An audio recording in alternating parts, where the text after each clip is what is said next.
Was the 2011 World Cup final between Sri Lanka and India fixed? මම අද කියනවා අපි 2011 ලෝක කුසලානේ වික්ක කියලා. Japan awards Sri Lanka 1.36 billion rupees to combat COVID-19. Malfunctional generator at Norachole repaired. Revelations that Donald Trump sought the help of Chinese Premier Xi Jinping to win the presidential election.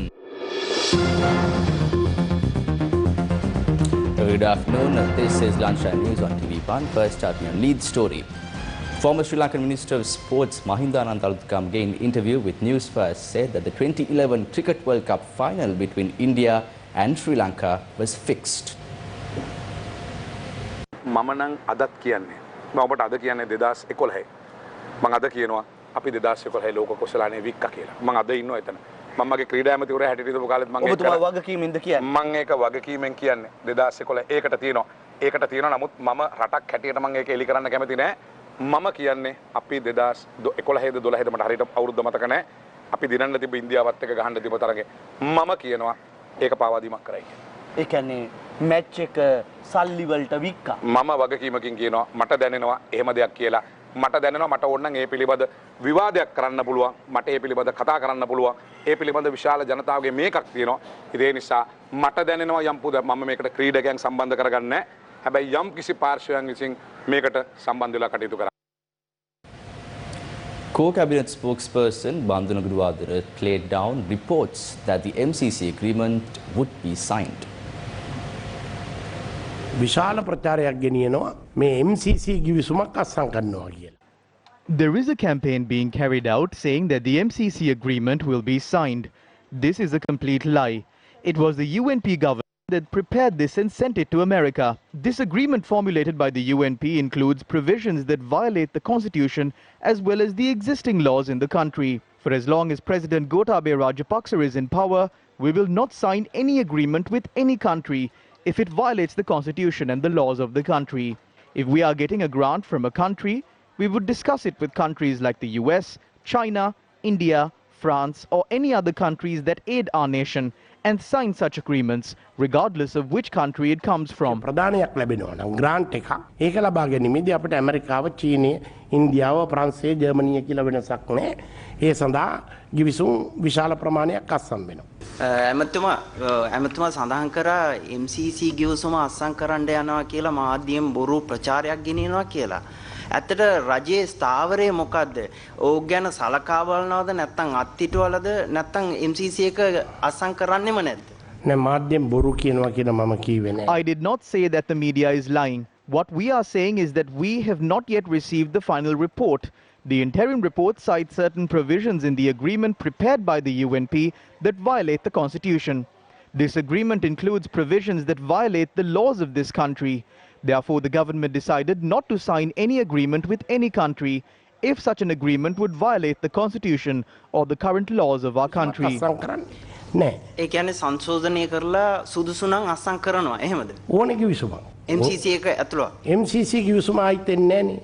MCC කිවිසුම ඉවරයි. අපි අත්සන් කරන්න හිතුවේවත් නෑ. නෑ ඒක සංශෝධනය කරලා අත්සන් කරන්න බලමු. ඒක සංශෝධනය කරන්න ඕනේ නෑනේ. මොකද ඒ කියන්නේ මෙතුමා වෙන නමකින්වත් එනවද MCC කිවිසුම නම්?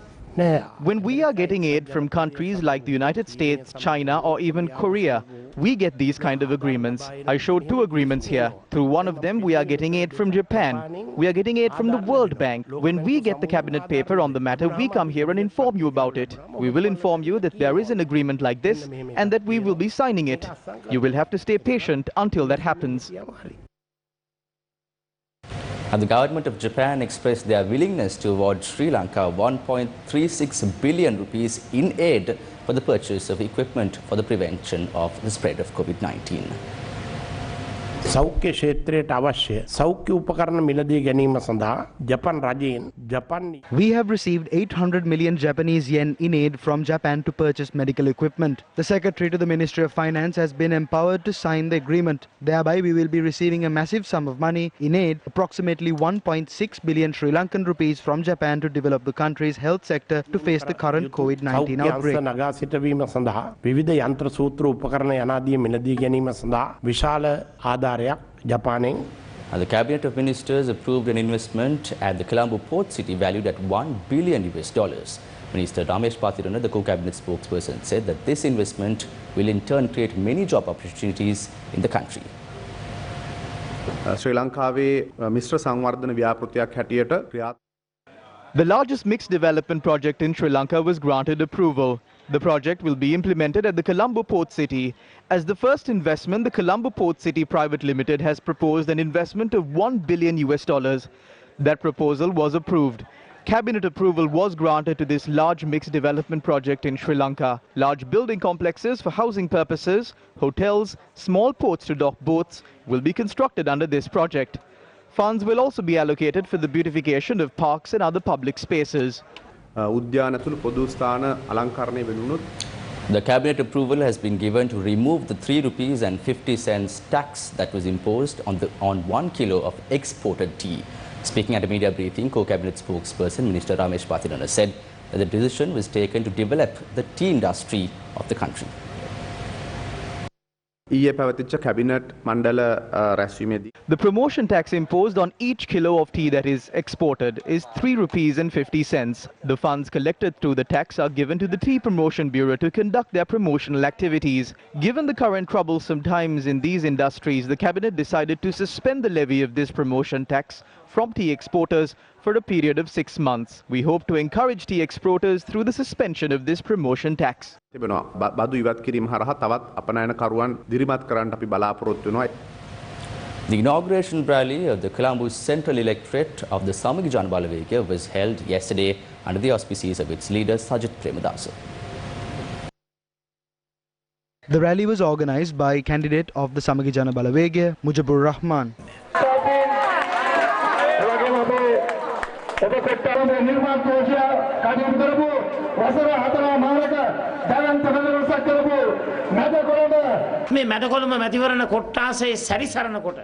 When you walk around the central Colombo electorate, it doesn't give the outlook that this was once an electorate represented by the Prime Minister. We always enjoyed the highest majority from central Colombo, but it has received stepmotherly treatment over the years. This electorate was a kingmaker, and I would like to say that the son of Premadasa has arrived to Colombo Central to fulfill the unfinished services of the former Prime Minister. The father of notorious underworld kingpin and organized criminal Kanjipani Imran was attacked by 3 men in Maligawath last evening. We have in our possession footage of this attack. The following footage is extremely disturbing and our viewers' discretion is advised. The father of Kanjipani Imran was admitted to the Colombo National Hospital.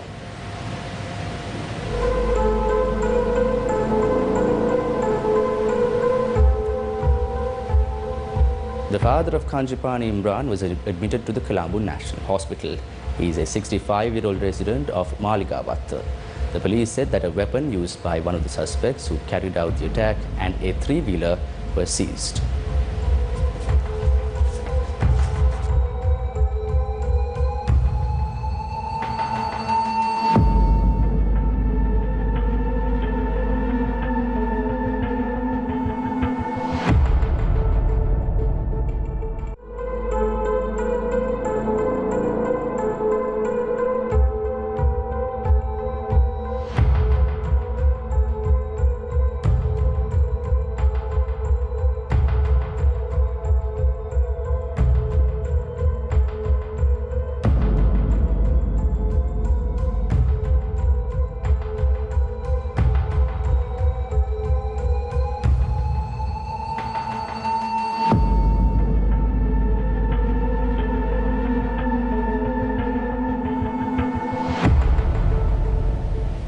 Police spokesperson Jalya Sinaratna has been promoted to the rank of Senior Superintendent of Police.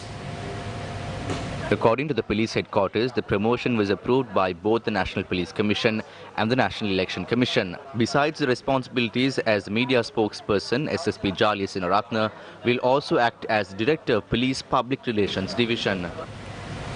The generator at the Norachole coal power plant that malfunctioned recently has been repaired.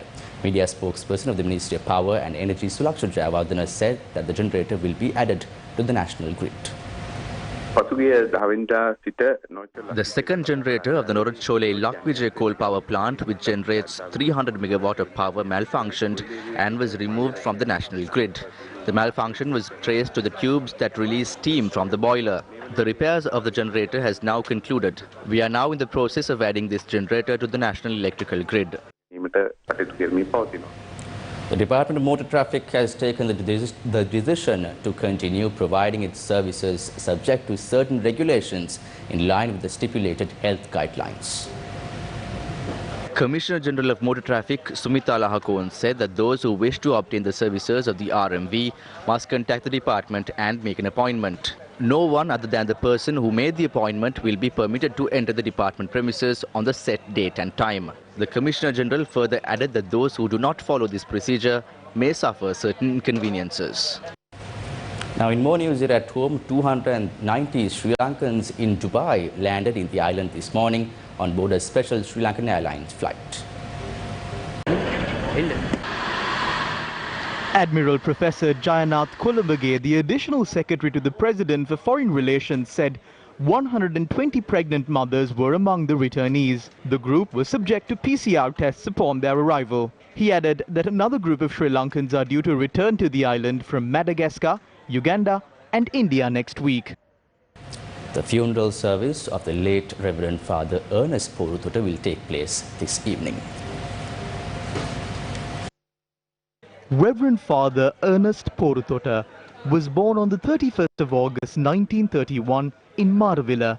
He was 88 years old at the time of his demise. He was ordained as a priest on the 2nd of February in 1957. Reverend Father Porutota rendered a yeoman service to Sri Lanka's cinema industry and the field of mass media and communication studies. He passed away while receiving treatment at a private hospital in Colombo. The remains of Reverend Father Porutota were laid at the Archbishop's house until 6:30 p.m. yesterday. His final rites will be observed at St. Philip Neri's Church in Katukurunda under the auspices of His Eminence Malcolm Cardinal Ranjit.